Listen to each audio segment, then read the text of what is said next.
Hello guys, welcome back to a brand new video. Today we have got the best plug and play 3-4-1-2 you can possibly have in FM24. If you do enjoy the tactics, be sure to leave a like and subscribe. And once again, we are feeling a little bit rough today, so if the voice is a little bit different, I do apologise, but the tactics have to carry on coming. Let's get into the tactic breakdown, but before, let's go over and see how we done with three very different teams. So the first team we're going to test with is going to be RB Salzburg, obviously over in the Austrian division, where we enjoy a great season. Now, of course, they are going to be the clear powerhouse of the video, and the other two teams are going to be a lot more challenging, including a top 6 team and also a very, very small team in their relative league. Now, with this team, we are expecting to do very, very well anyway because of how good the team actually are, obviously over in Austria.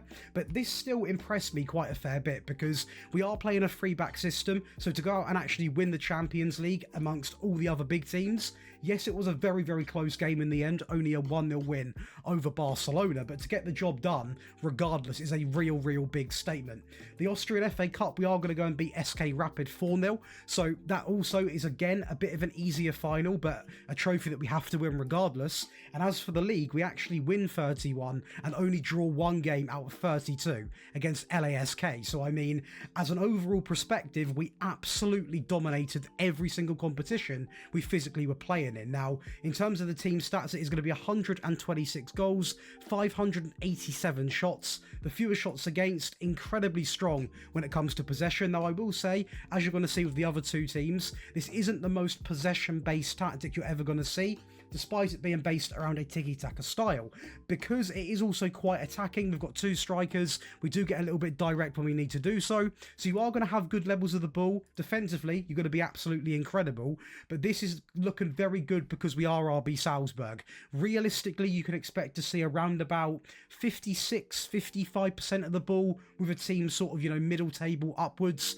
and obviously lower than that, of course, it is going to be less. But overall, our first season is absolutely remarkable, and the data hub again, 3.94 goals a game, only 0.41 conceded, just over 18 shots a match, a good pass completion, and a good tackle win ratio as well. So I mean, let's go and watch some highlights. The Champions League was only 1-0, so we might pass up on that today because it's going to be 1 goal, isn't it? So let's go and find a bit of a juicy game with at least 3 or 4 goals. That brings us to the round of 16 against AC Milan in the Champions League, where this game actually had 5 goals. So a lot of action against one of the better teams in the Champions League, a very strong team over in Italy. We are going to go 1-0 up inside of 26 minutes. We're then going to win the ball back with Stefan Bajatek in midfield, play it to the back. Great little play here. Oscar Glau somehow flicks that through into Canate to make it 2 inside of 31 minutes. And at this point of the game, there was absolutely no stopping us. We were on fire, and there was nothing they could do with Dedic down the right, taking his time, driving it past him actually. A good ball in the box into Kiergaard, just past Mike Mayan, to make it 3-0. And despite, they do go over and get a goal at some point of this game, I believe it was now actually, despite them getting this goal, there was no real stage of any part of the game. They were looking dominant. Their goal was purely a bit of individual quality, to be fair to him. But even at that point, we were the team that had the last laugh. We went over and got a goal in the 90th minute to wrap this game up 4-1, with Kiergaard going through, taking on pretty much everybody, and even against AC Milan, we're not struggling. Next up is going to be a team over in London, in Chelsea, obviously a team in that sort of top 4 to top 6 debate, however you see them in Football Manager. For me, I'll probably put them in the top sort of 5 sort of segment, so they are a bit more of a challenge and test them with RB Salzburg, and we have come out and put on an absolute masterclass once again, winning the league, only losing 3 games, lifting the FA Cup 5-1 over Newcastle, and also the Carabao Cup 3-0 over Tottenham. So as games actually go, we nearly done the quadruple as well, only there a little bit annoying losing to Real Haspalis, but I mean, overall, an English treble, I'm going to take it in my first season, with a 3-back with Chelsea as well. Definitely going to take that. And Nkunku absolutely thrived. He was playing as one of the strikers, so that anyone wondering why he got so many goals, he was playing up front. Cole Palmer also done very well. Ben Chilwell managed to stay fit. Always the wing-backs will do very well in this system because they are so attacking, so that's a bit of advice as well. If you are playing this system, make sure you have got really good wing-backs because they are required to get forward. And resulting in that, you can see actually a higher level of possession than what I give myself credit for. I said you could expect around 56, 57. even. 59% even with Chelsea. A good amount of goals. Defensively, we are going to fall down to second in both categories, but I'm not going to complain. We've won the Premier League and we're still having a lot of the ball. A lot more than what I actually would have imagined, to be honest. Unfortunately, we are going to be a little bit under the 3-goal margin. 2.63 goals per game, 0.68 conceded. Good amount of shots though, a good pass completion and a good tackle win ratio. So I mean, realistically, yes, we could have done technically a little bit better in that Conference League if you want to be really picky, but we have won the English treble, dropped some good stat lines as well. That's still a great season. Yes, even playing this 3-back system, you can go toe-to-toe against some of the best teams in the Premier League. A game against Man City here, we are going to go 1-0 up now, and I want to showcase this because you can see for yourselves where your wing-backs will actually be. That is Cucurella in the box right there, and a good job he was. Now, this game wasn't flawless. Man City are going to go and grab a goal here with Foden into Ruben Diaz, and I believe he strikes this. He does strike it. I remember it going in. A great strike from Diaz, but we're not going to panic. We've got the tactics in place. We know how good they actually are. And with Reece James down the right, again, another wing-back playing a big part in this goal. A driven ball in and a great finish from Palmer. Lastly, we are going to go over to the French League and test with Brest. Again, a team that aren't the strongest in this league. So I thought, do you know what? We'll put them for our paces, And I tell you what, we've also got a rebuild coming out with these. So make sure you are headed over to that second channel as well, because that rebuild got pretty interesting. Now, we're not going to dig too much in terms of the stats because let's just face it, we're not a very strong team in the league. And the main aim was to try and get top 4. We've gone above and beyond that by quite some distance by winning the actual league, and we still are going to pick up some of the stat lines. Possession even looking good with a team like these with 57%. We're outscoring everyone. That being said, it is literally basically the same as PSG, but free difference is free difference. We're going to take it. Defensively, again, very close to PSG, but it's Paris Saint-Germain. They're a big team in the league, and to be honest, outcompeting them in terms of stats is one thing.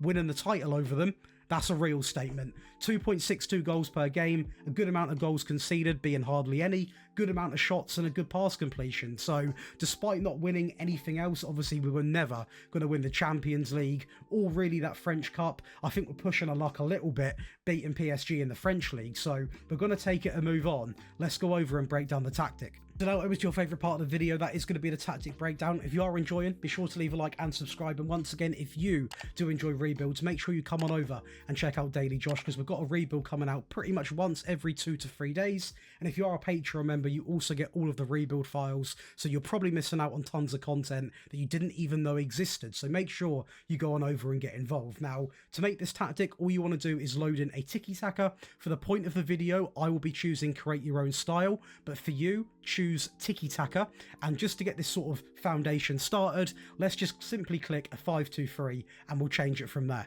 Right then, so the next thing you want to do is drag the players into this exact shape. So it is classed actually as a 5-2-1-2, but for me, I justify it as a 3-4-1-2. You got your 3, your 4, your 1, then your 2, but it is literally all opinion. Now, in terms of the actual tactical style, again, it is going to be that tiki-taka.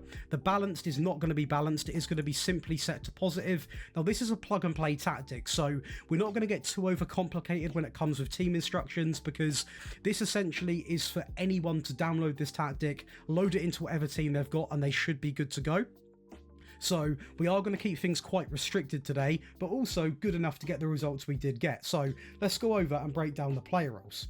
Starting off with the goalkeeper, who is going to be a sweeper keeper, who is simply going to come in on support. Again, whatever save you're playing in, pretty much every team has got a sweeper keeper or someone that can at least play it. For some reason you can't if you're playing really low down in English football. Maybe you've got no one that can do it. You could use a goalkeeper as well, but majority of teams, I want to say 90% of teams, have got a player that can play in a sweeper keeper role. We are then going to go and keep it quite basic at the back. We are going to deploy 2 wide centre backs on the left and the right hand side. Now again, very important you've got these players in here, because the wing backs are going to be very attacking. They're going to be pushing up, and without these wide centre backs, there's pretty much a big gap which obviously gets exploited. So make sure you have got that in. And we are going to add 2 instructions, being shoot less often and also set to tackle harder. Again, instructions that any team can hack. Nothing too special, quite basic, nothing too amazing going on here, to be honest. Simple wide centre backs that do their job, put in a challenge, stay wide, and obviously hold their position quite well. In the mid, we are going to go with a ball-playing defender on cover, and he is simply going to be set to tackle harder, just a player to obviously sit a little bit deeper compared to the other two, so if any balls do come over the top, he is covering it like it says on the tin, just to pick up the ball, put a challenge in. And of course, he is the one player out of the back three who has got the license to take more risks with the passing. He can play a ball out from the back, he's got it in his locker, and again, not every team has two free ball playing defenders, which is why I've gone with wide centre backs, because pretty much everyone has got those to operate with, and every team's got one ball player. We've always got one centre back that can do the job. We're then going to go with two wing backs, and both of them are going to be set to attack, not only on the left but also on the right hand side. And let's go over and talk about their instructions. So they are going to be told to run wide, stay wide, and also tackle harder. So again, if you don't have these instructions on this player individually, you're going to have no width being provided by anyone in the team really, apart from the advanced forwards who might drift out there naturally. But with the wing backs not being told to do that, you're really going to struggle by getting the ball wide, getting assists in the team. So make sure you've got that covered. I do want to quickly say, at any part of this video, if you want to get access to all three of these tactics, get them on console, get them on mobile, unlock all of these perks, and be part of a team of 5,000 people, you can come over and check out the Patreon in the link below, and there is endless daily content, so make sure you come on over and check it out. Going over to the midfield, we are going to operate with two DMs who are both going to be on support, and both of them are going to be on the default. Now, no, it's not a mistake, it's not a misclick. I've gone incredibly basic in the midfield, and looking at a mixture of teams that I've used this year, pretty much everyone has got two DMs. Sometimes you don't always have a player that can play as a volante, a Roman playmaker, an anchor. Usually everyone's got a DM. On the rare occasion you don't, I don't know how that would happen, but you don't. You could use one DM and one ball winner midfield player, and that would be completely fine. Going up the pitch a little bit, we are going to use an AM who is going to be on support, set to dribble more. We're also going to have him set to get forwards, roam, and move into the channels. Very, very important, because he is going to be everything that really gets created through that central area is going to come through him. So make sure you've got that on. And we are going to finalise it with two default advanced forwards. Now, going into the team instructions, we're going to leave it set to fairly wide. We are going to play out from the back. Despite only having one ball player, it doesn't mean that we can't play out from the back. We've got three centre backs, two DMs to pick the ball up, and two wing backs to go left and right to. It makes sense to do it. We are going to work the ball into the box, with the final third being set two low crosses. We're going to be more expressive, a slightly higher tempo, and the passing is going to go all the way down to a nice and simple, much shorter. In transition, we're going to go right in with counter press, counter, distribute quickly, and play to the centre backs while taking short goal kicks. Again, just using everything we've got to our disposal to the max ability really. We've got three centre backs, it makes sense to use them. And lastly, out of possession, we are going to roll with that high press, with that higher defensive line, get stuck in, prevent short goalkeeper distribution, and lastly, we are going to max out the trigger press to much more often. Now, I have gone over and made an attacking version as well for those that are playing as real powerhouse teams or to try and get back into a game. And there is going to be one real big change, which you can probably notice right away, and that is going to be the volante. But just to prove everything first, there are no changes to the back line at all in terms of any of the centre backs.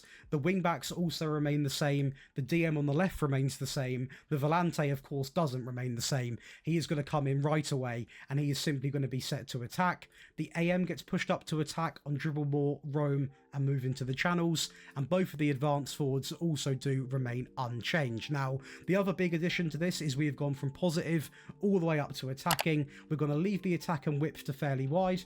We are also now going to overlap left and right while playing out from the back, so really adding an attacking side to the wing backs game, not being afraid to send them up the pitch, because if you're playing as a powerhouse, you can afford to do this, and if you're chasing a goal, you've got to take risks, so that is why it's going to be selected. We are also going to work the ball into the box. We're going to keep this the same, but the tempo is going to be all the way maxed out while also being more expressive. When it comes to in transition, there isn't really too much we can change, so it is going to be literally exactly the same as what we had before.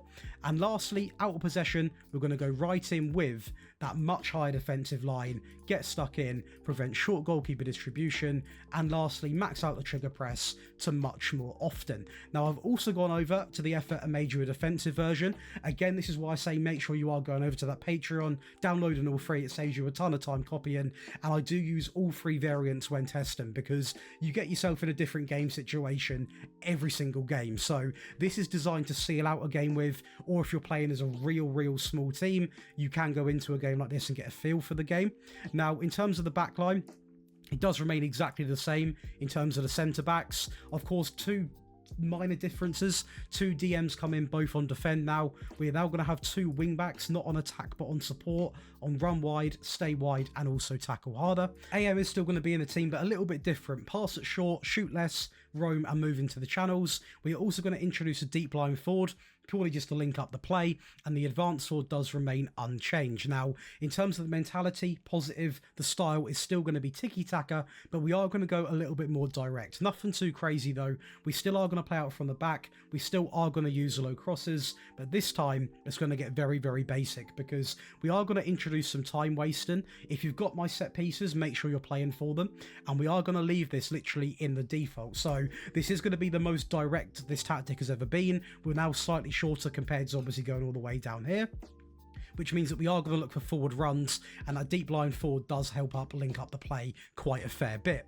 In transition, we're going to regroup. We are also going to counter, slow the pace down, play into the centre backs while taking short goal kicks. And lastly, out of possession, we're going to go right in with the high press, the standard line, get stuck in, prevent short goalkeeper distribution, and lastly, a maxed out trigger press. And that's going to give you boys and girls 3 versions of the best plug and play 3-4-1-2 tactic, again tested with a variety of teams. Hopefully you have enjoyed. Be sure to leave a like and subscribe, and I'll see you in the next one.